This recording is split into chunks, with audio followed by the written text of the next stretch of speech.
Okay. Okay. Let me just welcome you guys again. Good evening. I'm Akriti. And I'm Weronika. Nice to meet you. Yes, nice to meet you. So today's topic for the lecture is Supra Order, the power of grid. Let me just give you a quick background to this topic. I think it's better I start with my personal experience itself. I always like to bring it in. So I was given a building to be analyzed, and I went to the site, sat like at a distance where I could see the building in front of me. Within 2 seconds, I started drawing. Did I sketch? No. I started with grids. I started with grids to divide the building, obviously also because the building was modern and was rectangular and horizontal, which gave me an initial idea to start with rectangle. And then I started showing features of the building. So I believe that this is a basic nature to architects, in my case, architecture students, that we go back to squares. And this nature of going back to square is not just right now, like not concept is not just of now. It has been over and over years. If you go to modernist architect like Le Corbusier, who was a painter himself before who started working in buildings. So he had a very good proportion, ideas of proportion and grid, which can be seen in his works, which shows a lot of architecture features such as window, the entrance, the whole feature itself, which has a good proportion. Also, Van Roo, who used a similar grid for his building. So these kind of architects has always used, I think, to organize the building and give a feature like symmetry and proportion in the building. Going back further, when there were no books, what did they do? Sebastian Serlier, André Palladio, they used this grid again to compare the buildings so that it was easier and became a precedent for architects in future, where they use grid, they compare the sizes of the building, they compare the elements of the building. Going back further, I had this misconception. I don't know about you guys, but I had this misconception that grids were only used for proper square. But in fact, that I was wrong. Even ornated details and this very organic shape starts from a square. Like Louis Sullivan, who was the starter of this form follows function, himself used grids for ornated details, like during medieval time used grids. So grid has become this, a form of organizational tool. Going back to the cities, when they were also scaled in grids for a good defense system, for good sunlight and ventilation. So we can conclude that grid is a universal language and has been timeless till now. Weronika, I pass it to you. All right, so guys, what is Supra Order? I'm gonna start with a quote that is a quote actually from the Supra Order website. The ambiguous and straining relationship between the structuring order of architecture and the contingent condition of society becomes necessary to understand and operate in a contemporary city. Supra Order is the beautiful collection of black and white plans created by Inãki Harosteguy that gathers and claims timeless and universal architectural language. It aims to explore the generic design strategies of strict order through neutral and radical tool for every architect, which is isotropic grid. So guys, have you ever thought what are the possibilities of order and what is the power of the grid? I'm gonna pass this question to Inãki, and hopefully we're gonna find out today. Well, hi to everyone again. Thanks, Akriti, Weronika. Really nice introduction. It's a treat for me to be here and a great opportunity to share what I've been working on the last years. So today is gonna be like maybe a talk about this research, but also my practice. It's going to be divided in two parts. I don't know. After that, we can make a space for some questions. So if you agree, I'm going to start sharing. And Yeah, perfect. okay, perfect.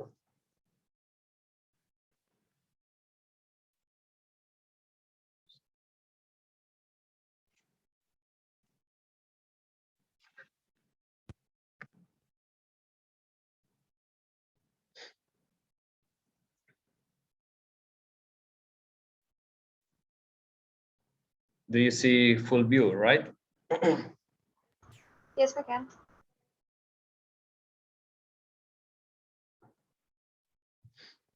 Okay, well, Supra Order is an ongoing research focused on the operational and performative possibilities of order.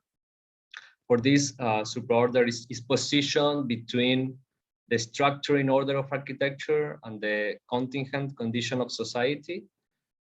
This attitude, which stands firm but undetermined, seeks to reach a minimum general order just to gain greater individual freedoms. This research uses observation and comparison as critical mechanisms to relate, link, and establish connections that acquire new meanings in history. We use the concepts of series, family, and format as creative and methodological instruments to understand history as an open, evolutionary, and transferable fragments. So as you know, Supra Order is presented as a cumulative archive collection that aims, through a possible classification, construct a catalog, a series of methodological tools that operate through neutral and radical architectural supports based on isotropic grids. These tools seek to recover in some way the disciplinary autonomy as a fundamental reference of architectural practice. A series of principles and conditions shapes Supra Order DNA and allow us to understand it as an open system and a rigid system and undetermined system. So the first principle is abstraction as a non-referential and non-figurative means of simplification, or a way of writing architecture of foreign issues. The second is repetition as a generative mechanism that activates logical and efficient processes. Neutrality as a performative opportunity achieved by homogeneity and absence of hierarchies. Ascalarity, or the absence of scale in order, seen as an operative virtue. And the last one, and maybe the most important, the isotropy, understood as its genesis, or maybe this idea of keeping equal characteristics in all directions. So, like any great game and good architecture in general, the grid has a series of minimum and necessary rules that govern its own subsistence. As I was saying, the accumulation and combination of hundreds of plans allows us to initiate a series of 9 generic and atemporal strategies of strict order, which can activate infinite possibilities.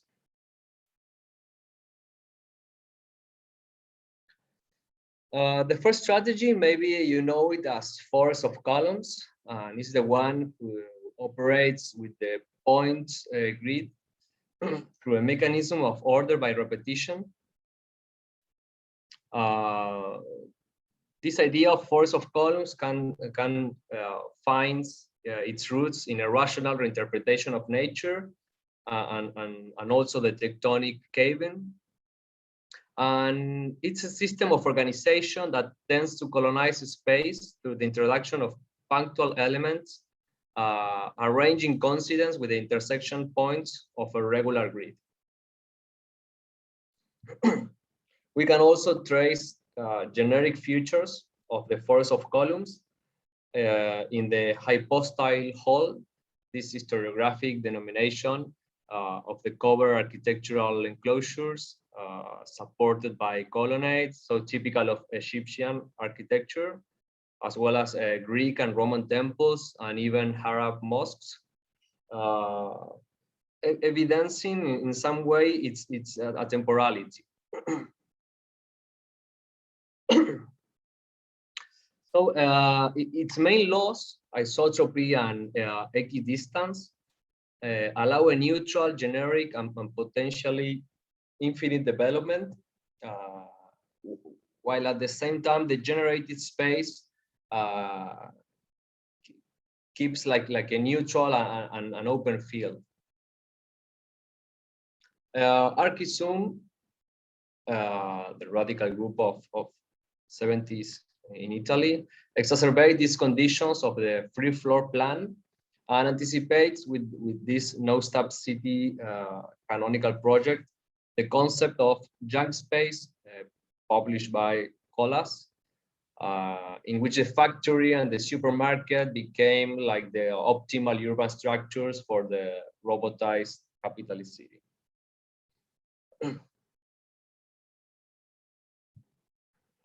These are some cases of force of columns, as you see on the collection. The non-specific frames strategy operates in an opposite way to the grid of points, materializing instead the straight and perpendicular lines of the grid.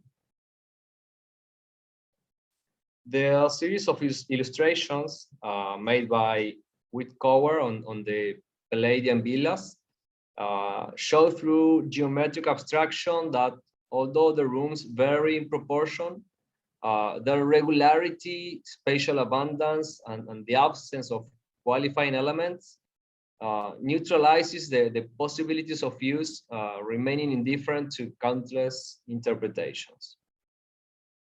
So in this way, walls, doors, and thresholds are introduced to frame and define spatial fragments that act as frames of reference. We can refer to this image, to the Renaissance enfilades as a matrix of separate but interconnected chambers, where the absence of corridors force people and their activities to come across spontaneously. And this double autonomous and also interdependent condition of the frames allows for the establishment of a generic and performative matrix of equivalent spaces that finds flexibility through exchange and adaptability. This is precisely that condition of unspecific that allows it to support uses as dissimilar as a landscape of productive spaces to work without distractions, or a labyrinth of leisure made up of spaces for pleasure.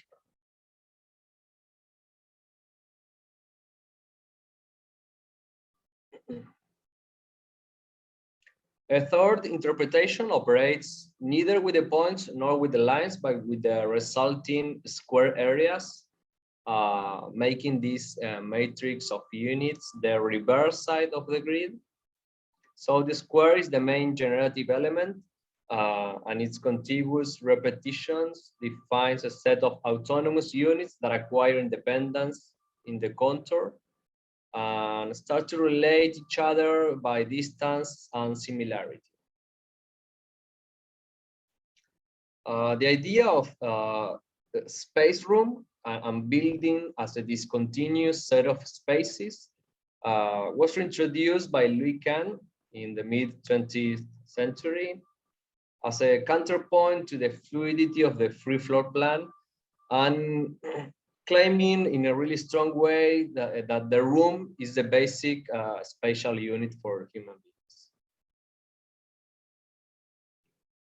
These two canonical projects of Dutch structuralism would continue the idea of the generative project, following the repetitive mechanism of square models and their possible interrelationships to achieve greater spatial complexities, and follow this idea of city buildings as order extensions with capacity for growth and adjustment.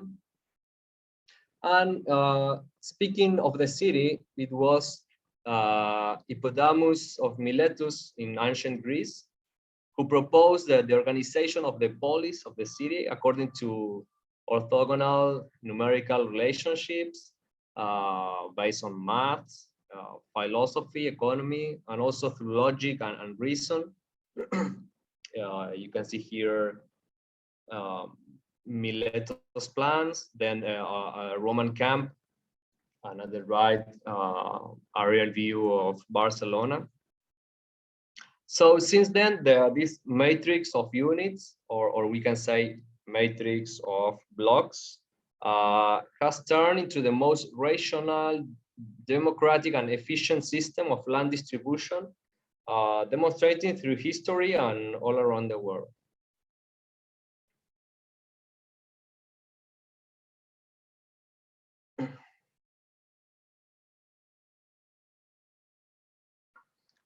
The fourth strategy, I like to call it technified walls, as a natural evolution of the second one, the non-specific frames, simply by widening the section of the lines.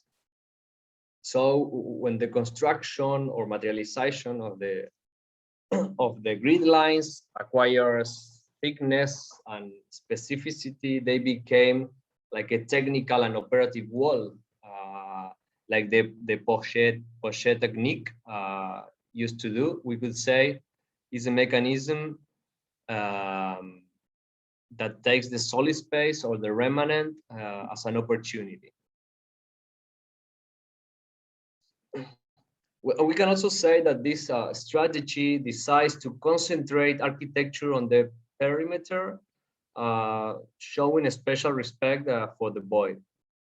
So it is clear that urban structures can only define the fixed character of the city, leaving in the hands of its inhabitants the initiative to give meaning to its content. We could summarize it as an action that seeks to intensify in order to liberate. So we talk about primary structures that incorporate infrastructural logics of organization and connectivity, and to be also understood as flexible relational support. Finally, we could see Amazon's warehouses, which exacerbate this condition of the no-stop city models did, introducing now a landscape of technified, mechanized, and robotized walls.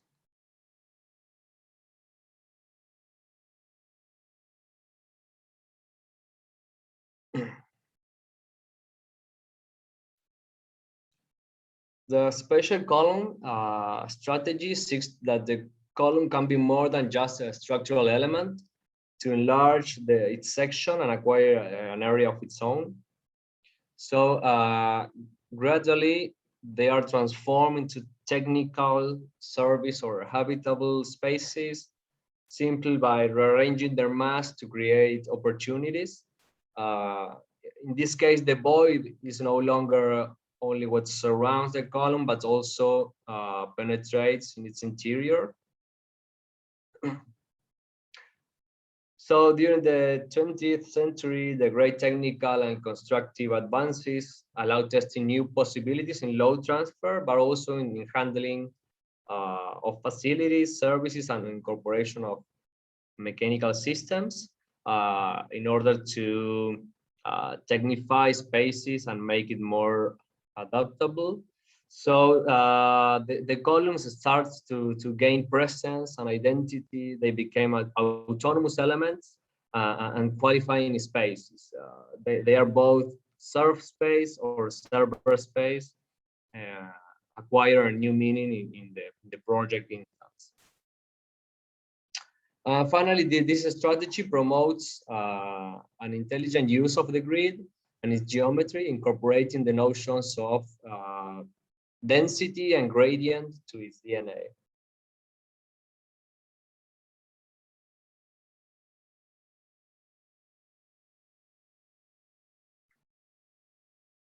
The perimeter rhythm strategy consists of defining space not from planes, but from dotted lines, revaluing the column as a fundamental element of architecture. So this rather primitive and elementary way of operating involves framing a space or delimiting a territory as a fundamental act of architecture, based on the reproduction of the same element. So principles such as repetition, interval, pattern, equidistance, and regular sequence of vertical elements arranged in rows generate an idea of rhythmic order and virtual limits with the ability to organize space from the perimeter.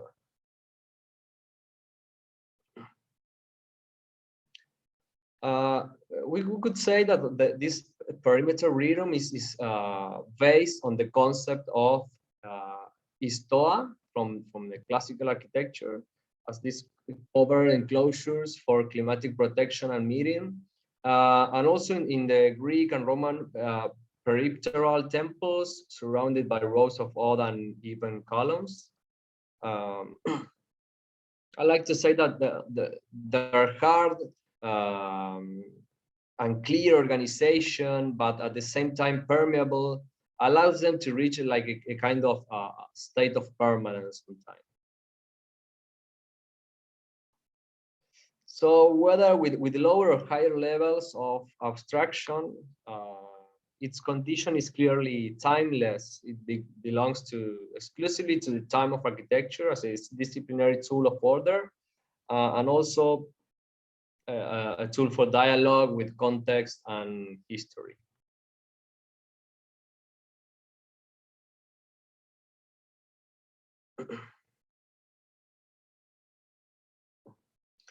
The elementary square involves working with the pure figure of a square, adjusting the architecture to the maximum formal reduction.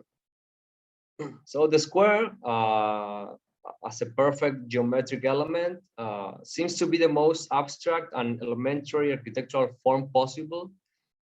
Its simplicity and clarity have the power to reorder the order of things once its limits are defined.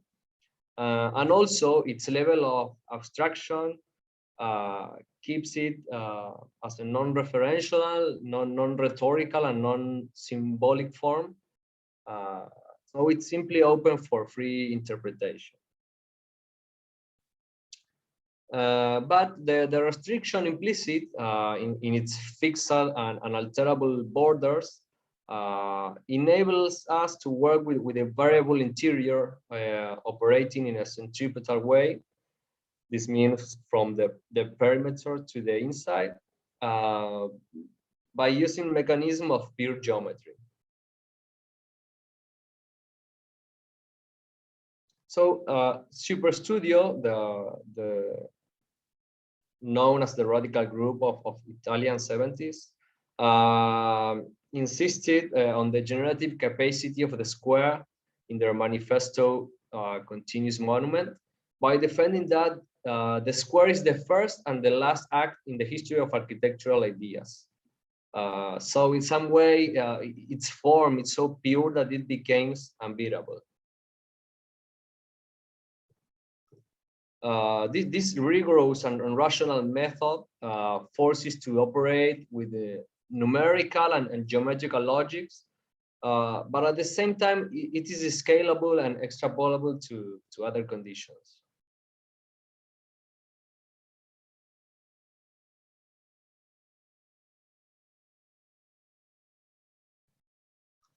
when grid acts as a geometric support, it establishes a generic field of action to be guided according to certain geometric rules, allowing us to configure elementary forms.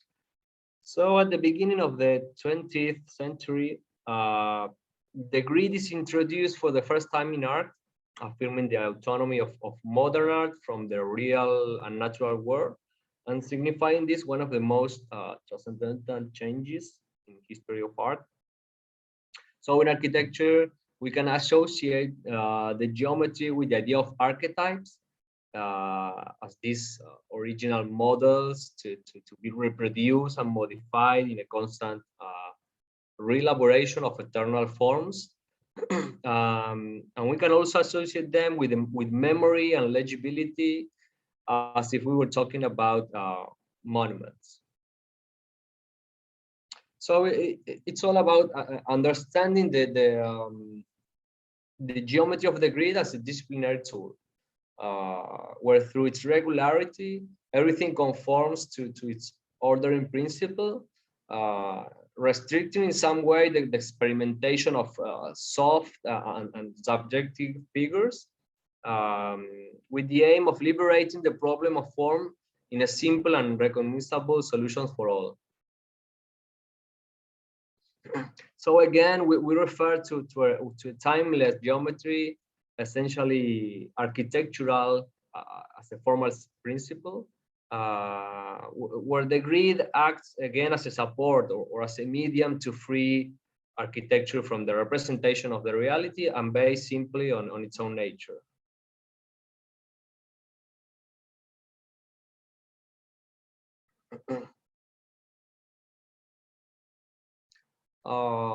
The last strategy is to understand the grid as a compositional support.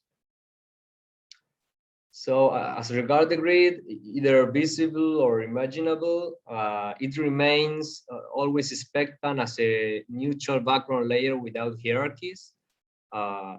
We could say like a playing field with precise norms and rules for the good arrangement of architectural elements. And it was back in the middle of the 19th century, French architect Jean-Nicolas Louis Durand was really concerned with rationalizing the compositional mechanism, demonstrating in his really famous graphics treatises that the simple combination of points, lines, planes, and figures allows for infinite possibilities while maintaining a logical order and a rational organization between the parts of the whole. So also this idea of compositional support allows us to understand the space, both physical and virtual. We can make it measurable, manipulable, and even imaginable. So in some way, it allows us to understand architecture as the support of men's activities, or maybe as the stage of life.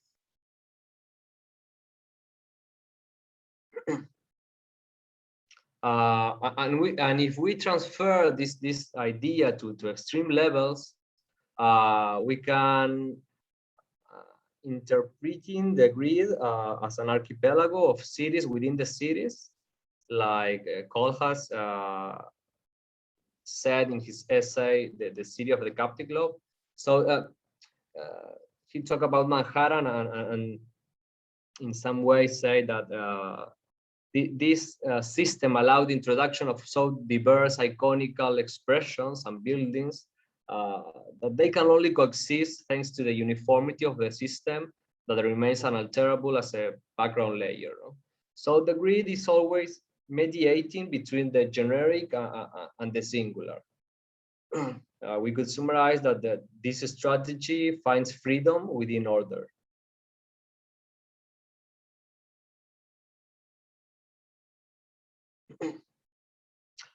Maybe as a short conclusion of this part, again, the idea of working with series, family, and a format as a methodological tool to understand architecture And validating, after all, the paradox, which reveals that the greater the order and structural rigidity, greater spatial flexibility and resilience to future contingencies. So in some way, this research attempts to gather, intensify, and expose this idea that there could be a common grammar for everyone, made up of by a set of norms, rules, and structures, who define simply a combinatorial syntax in search for a universal architectural language.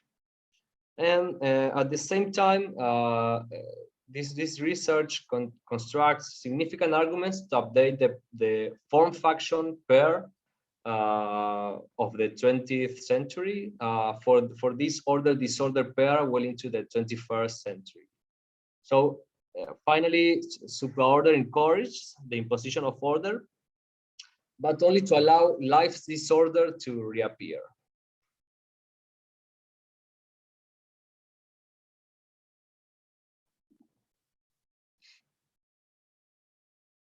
So I'm gonna pass to this second part, which is more about my practice approach. That is, of course, totally related to this research and all this theory. I'm gonna show just a selection of 3 projects of really different scale, demonstrating this idea that they can share a common language and that Supra Order has really no scale.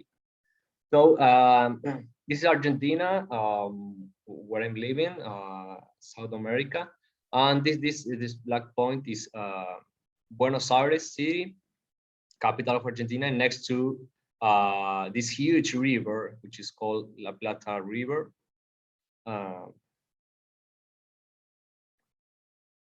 So again, this is La Plata River. This is Greater Buenos Aires, and next to it, this a smaller city is called La Plata City.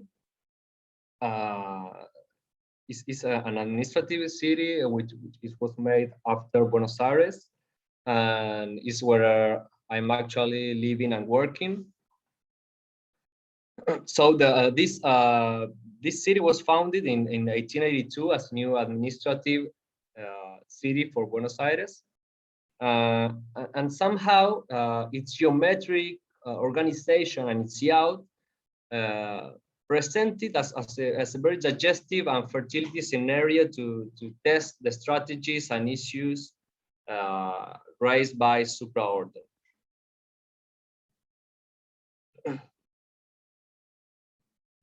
Yeah, you could see here that the foundational plan of the city.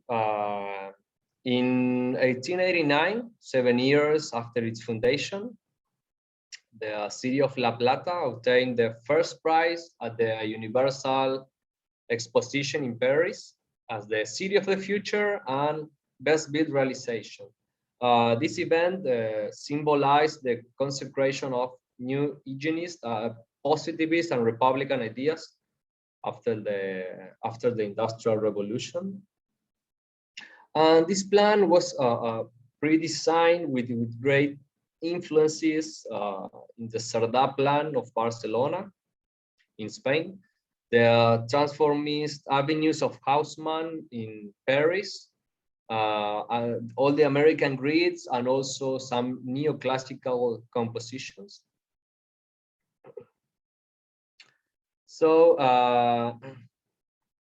now, 139 years later, the foundational grid logics still underline with the same intensity within the city square, but they have not been able to extend in search of new horizons. So the city has expanded its limits in a disorganized and fragmented manner, as you could see here in this drawing. So this third project, as a territorial scale, is called From Ring to Grid. It's about a critical urban project that proposes to update the foundational plan into a new infrastructural plan, while redefining the shape of the city in a new, simple and clear image. So this is the actual situation. And from an understanding of its productive and geological logics, the intermediate space between the foundational core and the periphery is detected here as a great opportunity. Paradoxically, the first limit of the city plan was a perimeter ring of vehicular circumvallation, which intensifies the differences between interior and exterior of the core or of the square. But here this element is understood as an element with great potential for instrumentalization due to its perfect square form and autonomy. So the strategy consisted here on repeating that square ring, multiplying the element to all its sides, forming a new neutral support of equal quadrants without hierarchies, which somehow reinterpret the use of the foundational grid in a more generic way. Also, the definition of its limits and perimeters aims to colonize the territory, generating a dense and compact city against the exodus to the peripheries. So the new city, organized now under the strict laws of a grid as a geometric support, is inscribed in a mosaic of 9 equal and non-specific spaces to be filled in different ways. I like to say like 9 possible scenarios that reflect the instability of life itself. So the architecture just established the fixed cell as well as the flexible character of the city.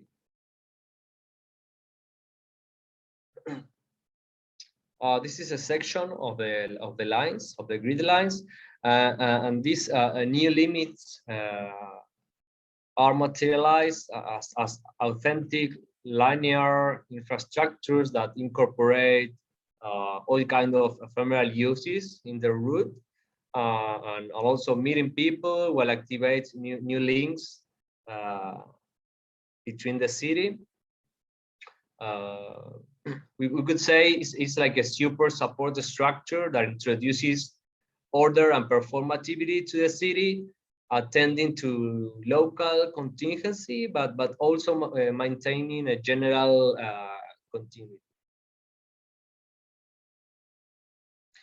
In another hand, the project aims to artificialize the environment in order to create the conditions to understand the city as a new hybrid ecosystem, intimately related to nature as a built landscape or a new topography that introduces pre-existing nature in an attempt to blur the natural artificial binomial. So this is again a satellite view of La Plata River. This is Greater Buenos Aires. This is Uruguay with Montevideo City. And this is now the plan for Supra La Plata. So in short, the idea was to update generic models of architecture, in this case, the use of the grid in a specific context, establishing a neutral support for a 21st century city that is compact, dense, heterogeneous, polycentric, and well-balanced, and also synthesizing architecture, infrastructure, and urbanism in a single and very clear gesture that solves problems at all scales with a minimum amount of actions.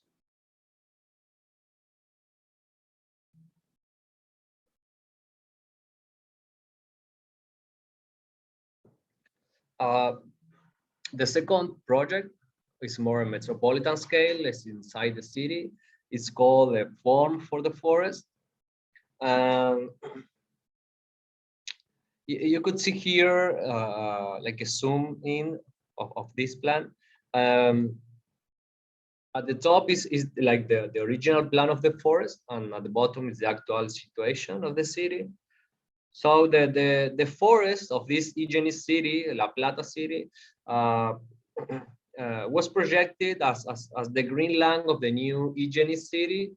And this has suffered an uninterrupted sequence of assaults on its precious territory, reducing its surface area and blurring all its limits. So the project seeks to redefine the forest in a really simple and clear form that keeps autonomous and recognizable for all. It's a perfect square of 800 meters side that finds its geometry in one of the foundational grid sections of the plan. And in some way, this generates an architectural piece of metropolitan scale that is capable of resisting the passage of time and stop the city to advance inside this empty space. So the project seeks to mediate between and negotiate between the empty space of the city and the inescapable advance of the built space.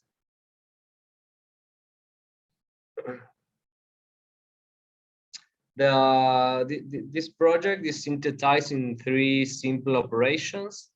The first one was framing the forest and organize its interior like French gardens used to do. Then position these 2 generic towers facing each other and in some ways symbolizing the guard. And finally, an immense greenhouse that articulates all the pieces, creating a large urban oasis of natural experiences within the city. Again, this idea of reinterpretation of the limits.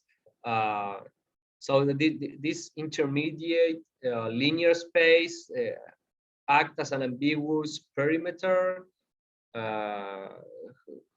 who aims to be the link between the empty space and the built space of the city, allowing on one hand to integrate and connect, but also to tension and separate at other scales. So it's just a continuous gallery of rhythmic order, just for meeting places, fairs, gastronomic tours, shops, parking lots, etc.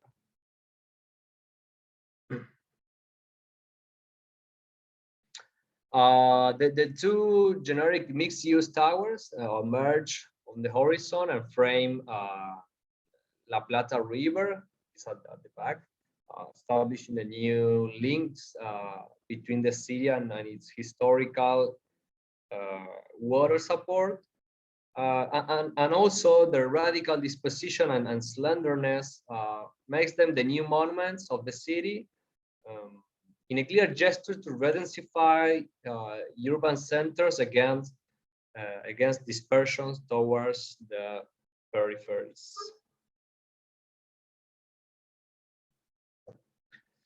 So architecture is just reduced to delimiting a territory as a fundamental act and framing an urban void and protected as a manifesto for achieving a sustainable metropolis for the future.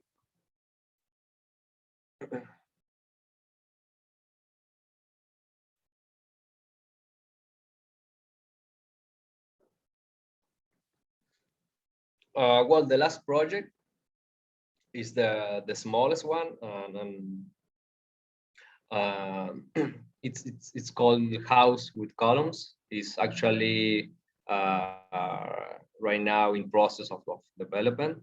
Um, so it's a project on the domestic scale that somehow presented a great opportunity to think and develop an open and repeatable system rather than a finished housing typology. So really based on support the strategies, we try to work with a series of self-imposed rules that activate logical relationships between the parts while maintaining also flexible as a kind of game that allows us to infinite ways of play it. So in other hand, this project synthesizes an intimate dialogue between a structure and enclosure or facade, and understanding them as a necessary symbiosis between two elementary conditions of architecture, the support and the shelter.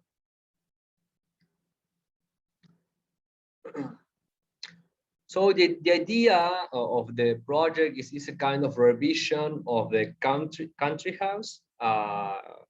Here in Argentina, the country house has like huge galleries to protect the sun. So this project was like a reinterpretation in a generic format. So you have like two galleries to each side of the house, and in another way, all its interior, the use of the floor plan is completely liberated, generated fluid spatial continuity through it, and allowing the user to inhabit it as he wishes.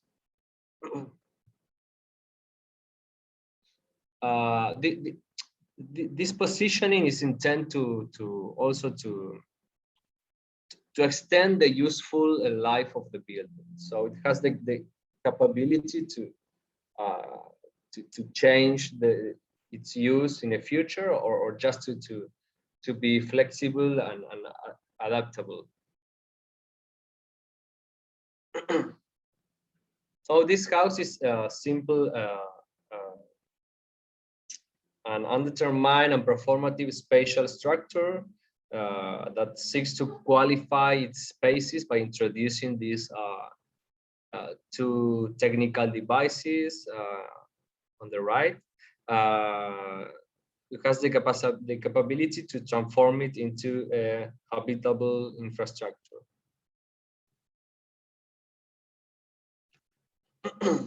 Another idea was to reinterpret history by introducing architectural elements of classical temples, like the pilar lintel pair, and operates with spatial reading logics of mosques through the force of column organization system.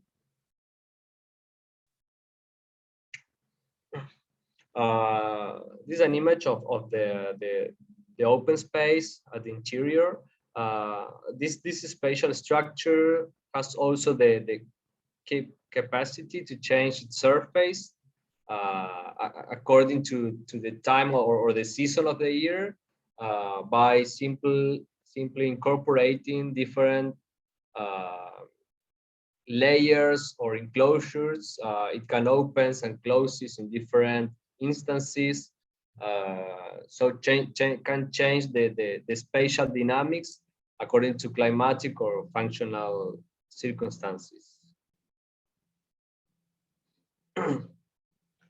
And as I was saying, all the series of filters and enclosures are autonomous and independent of the structure, and they can qualify different spaces and sensory experiences while solving also issues such as privacy, climate, comfort, natural lighting, etc.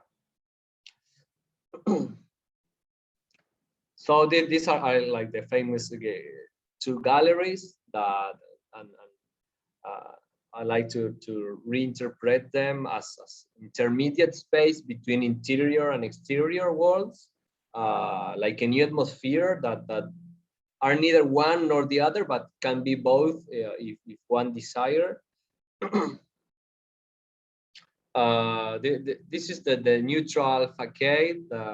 Is ultimately the same as the four sides of the square, and could be later be converted into a greenhouse gallery or a winter garden just by incorporating another layer of lightweight enclosures without losing the generic character of the structure. But at the same time, as I was saying at the first, this project was also a system that was also constructively thought of an assembly of custom precast parts designed by us. So the entire structure is resolved with two types of bases, two types of columns, and four types of beams to resolve the knots. And both the floor and the roof are solved with standardized and precast slabs.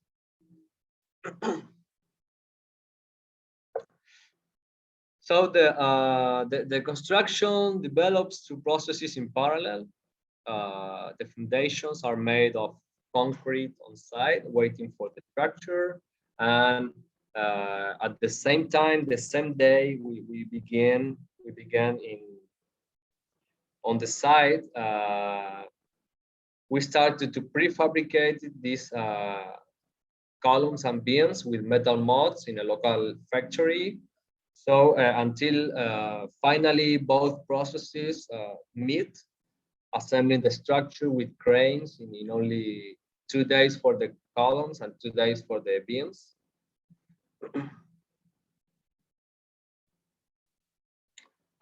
This is like a drone tracking of the observing the two processes, the points grid of the bases and the lines grid of the beams.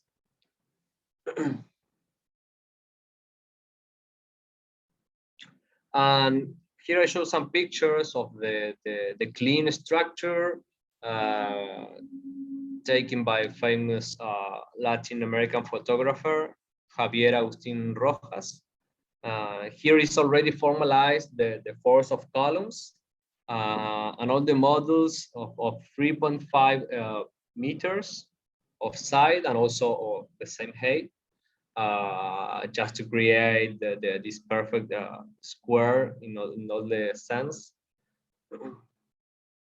And suddenly those rhythmic, sequential, and repetitive effects start to appear as you walk through the space, as temples and mosques used to do.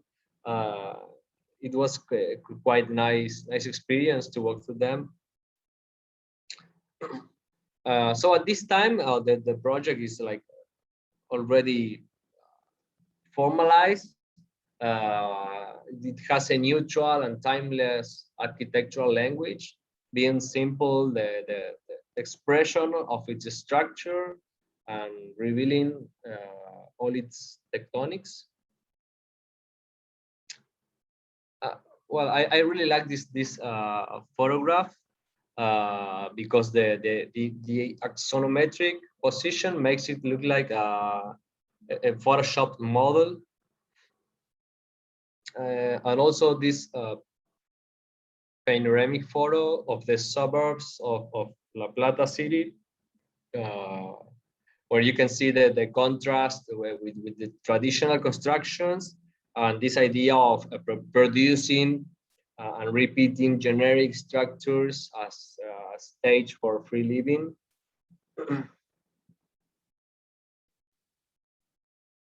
These are more actual pictures taken by me. Then start to appear the enclosures and and the facades made by steel frame walls. It's all the houses is using precast systems.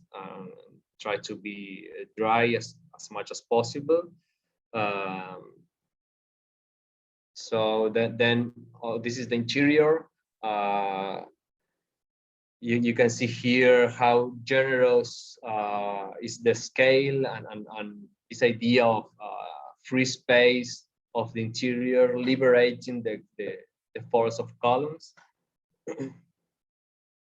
All the structure is gonna be live like that. So it has like a rough and tough language. Where here we were putting the two glasses facades in front each other, that goes in front or outside through the columns lines, just to independence all the systems of the house.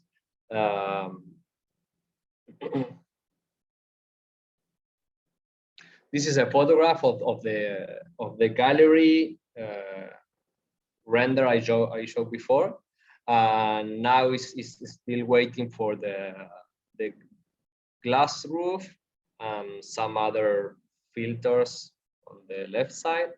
And finally, this is the last photograph. The client imagining large plants in front of the hedonistic bathroom. There is a cylinder outside of the square system. Well, that's all. Thank you very much for listening. Hope I was clear.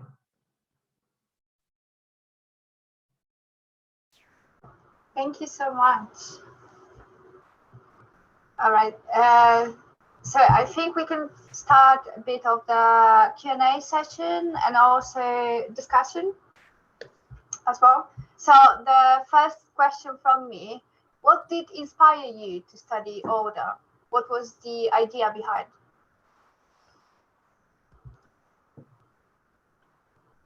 Sorry, again, the starting point, you mean, of studying this? What did inspire you okay. to study the order, the actual order? In 2019, I had the opportunity to make master degree in Spain at Madrid school, which is really good. And we had to during the course we had to pick or search or look for a theme and then realized like a thesis of that. And I don't know, this idea of order just appeared in some naive approach, just because at that time I was really interested in some offices and practices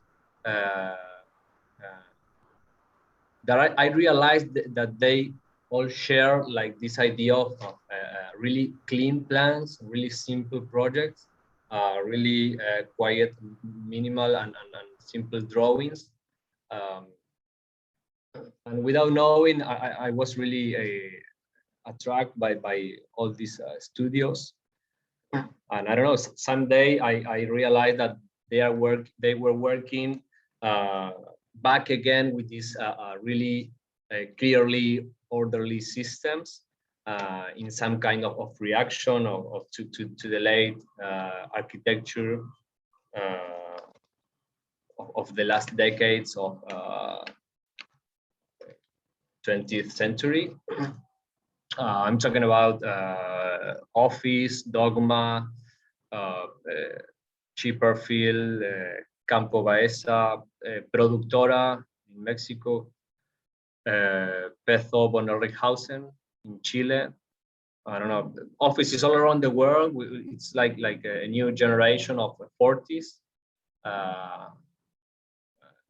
That they were all sharing this idea of go back to order in architecture and to solve problems in a simple way.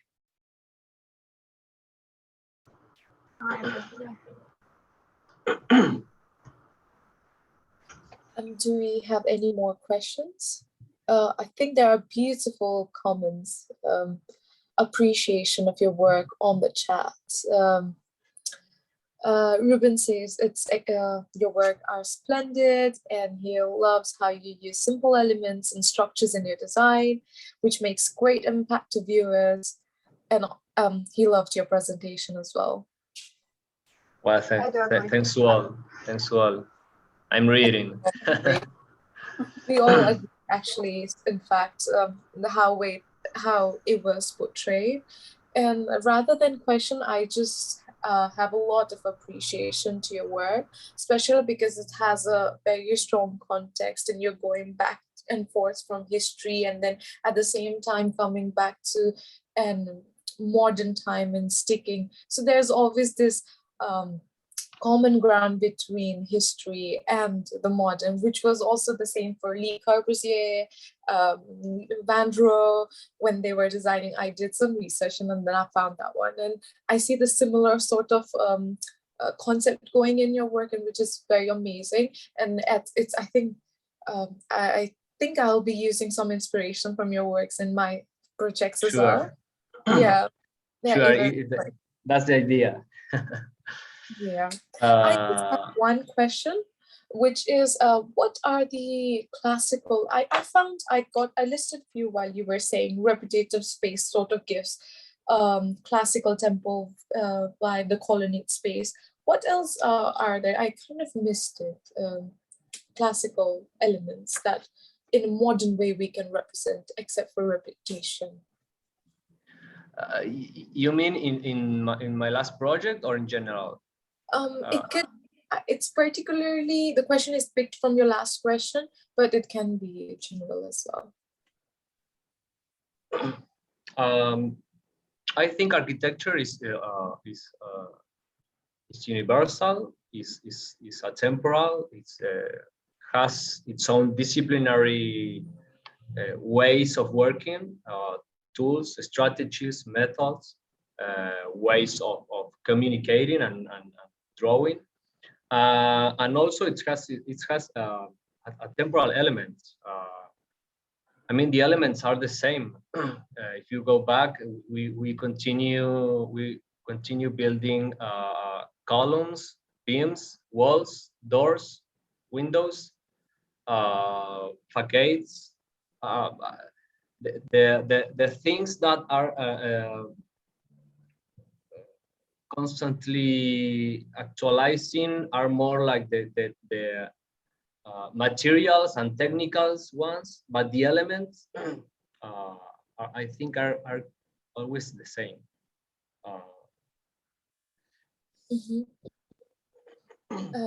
In terms of like sense, like Cosmos one, I remember you mentioning that in front, like between the swimming pool and the intermediate space, between the interior and exterior, there was some element that you said gives a sense of like classical thing.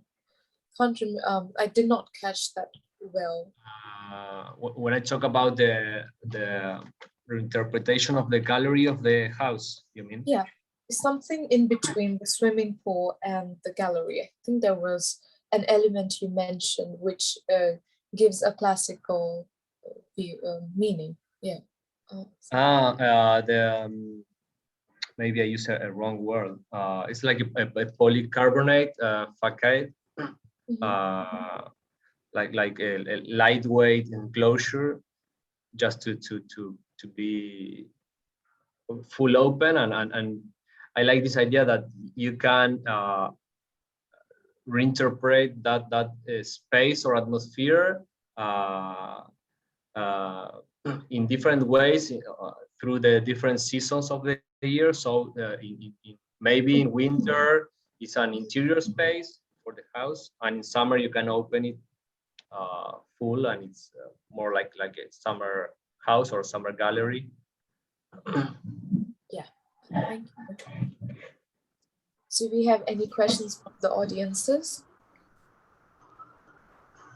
Don't be shy. Sure. You can write it down also. All right, we got a question.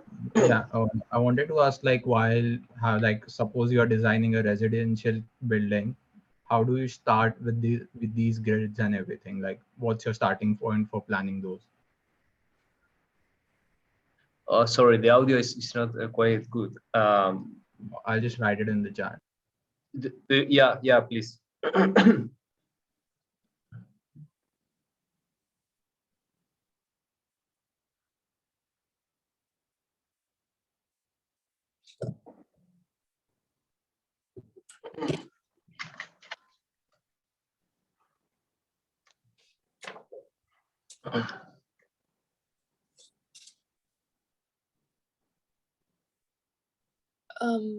I could repeat the question for you, actually.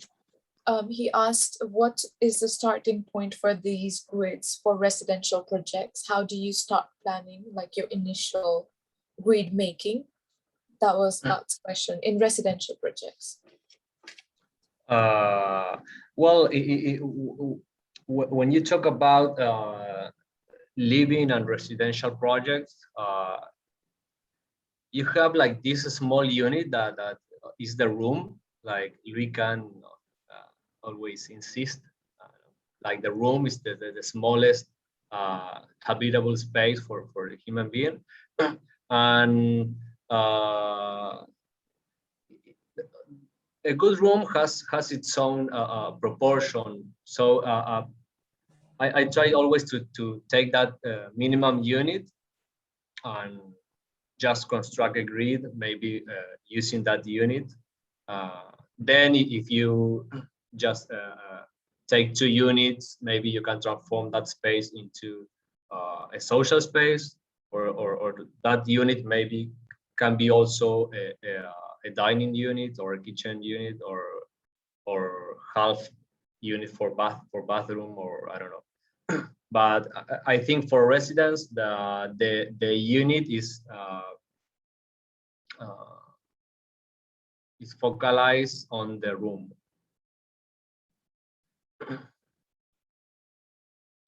Yeah, thanks. All right, I've got another question. So as we could see, designing with a grid and with order creates a lot of possibilities. But do you actually think, are there any limitations? Do we, when designing using a grid or order, does an architect, have any limitations in the same time? Yes, there are. And limitation is not a bad word, not at all. I really always like to make this comparison architecture and games. Any games and you play on childhood, all has its own rules, just simple a minimum set of rules that allows you to play and be creative as you want.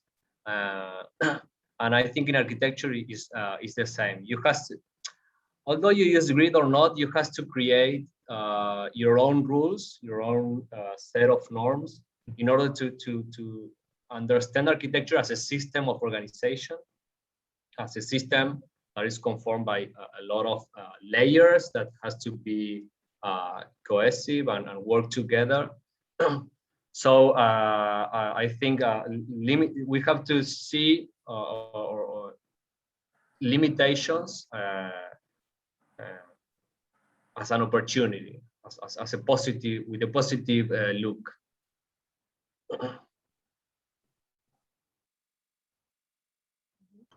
Thank you. Any more questions?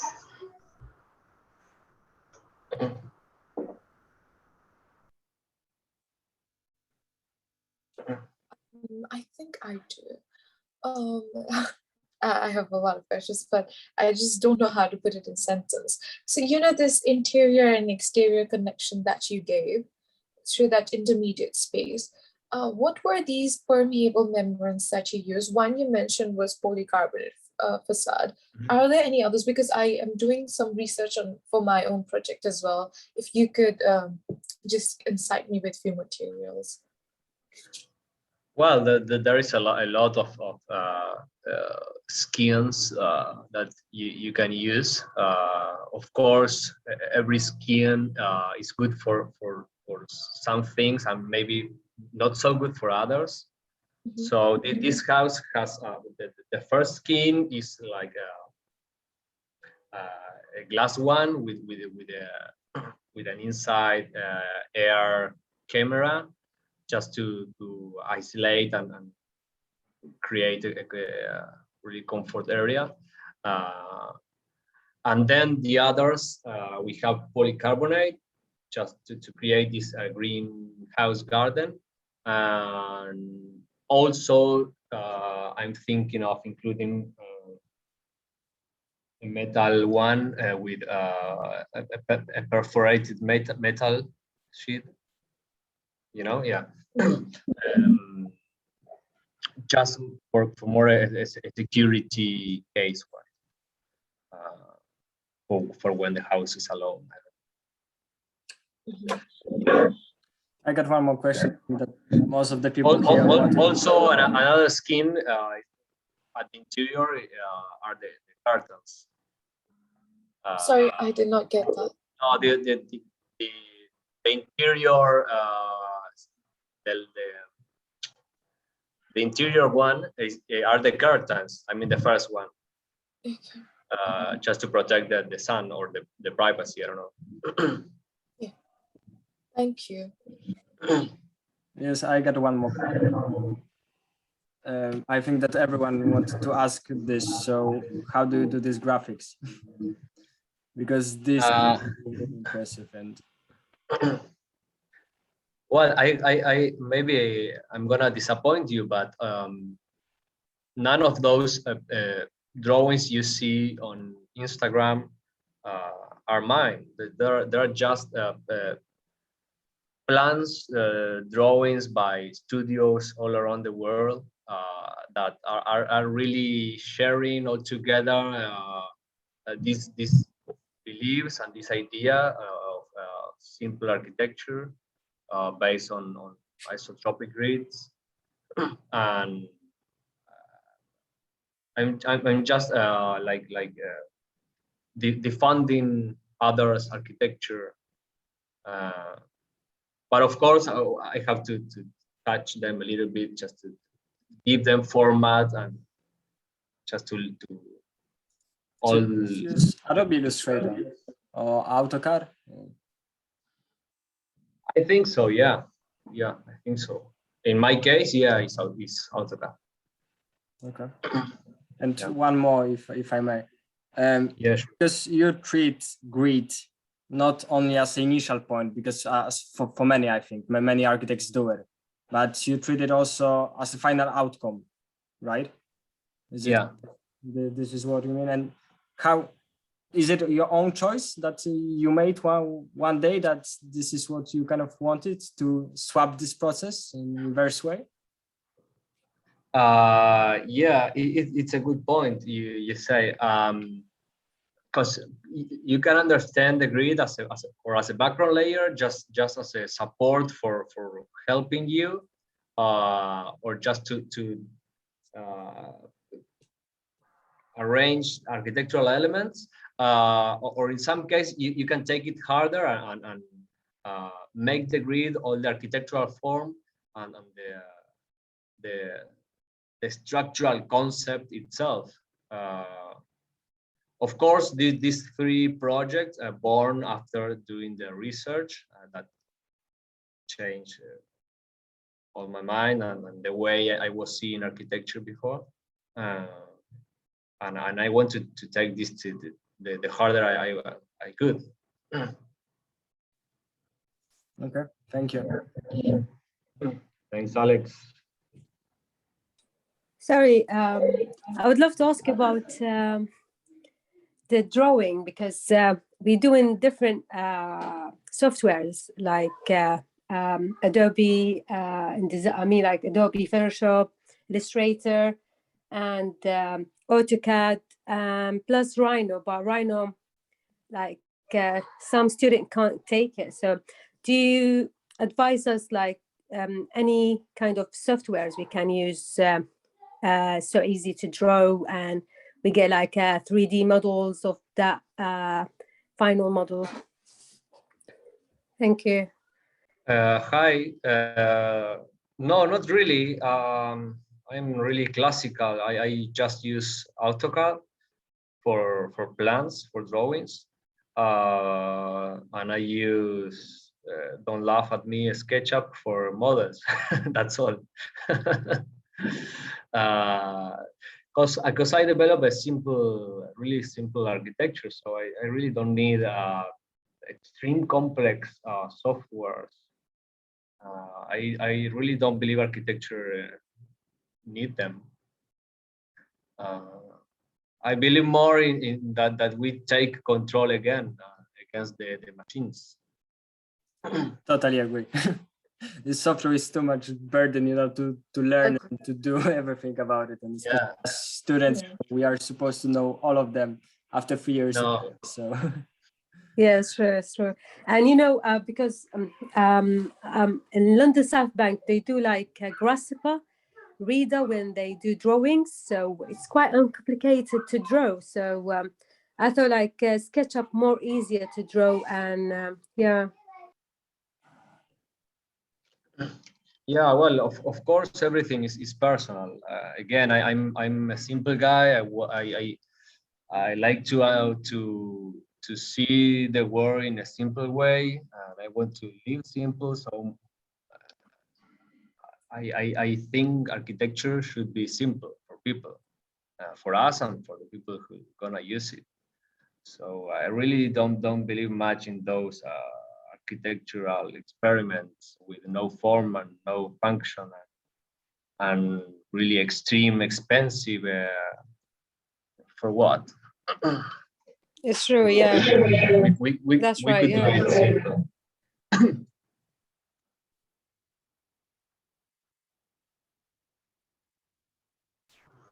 All right. Do we have any more questions, guys?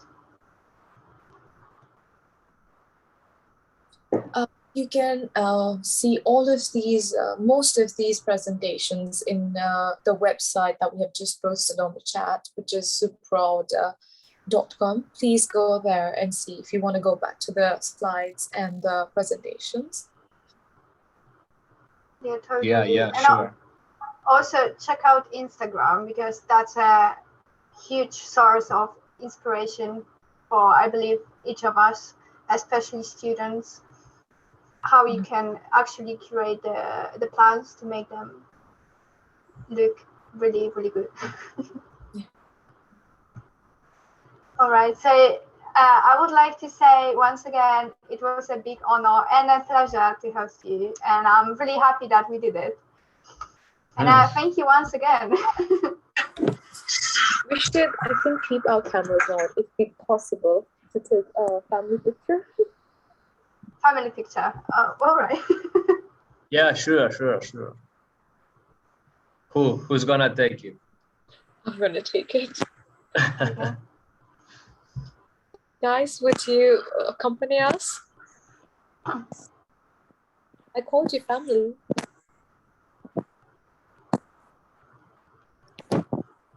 Come on, who else is there? Come on, don't be shy. Just for the picture.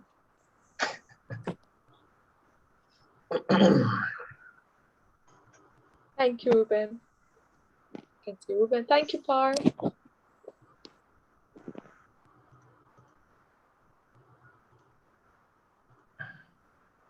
Perfect.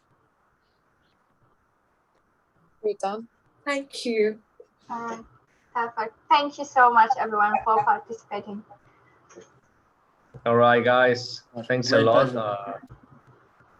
The pleasure was mine. I'm really happy that you young guys have this initiative and Thank you look very much. Thanks. so attracted by these ideals. Hope you continue following this Supra Order way of understanding architecture. Well, all the best for the rest of the year. Thank you. Thank you. Bye. See you, everyone. Thank you.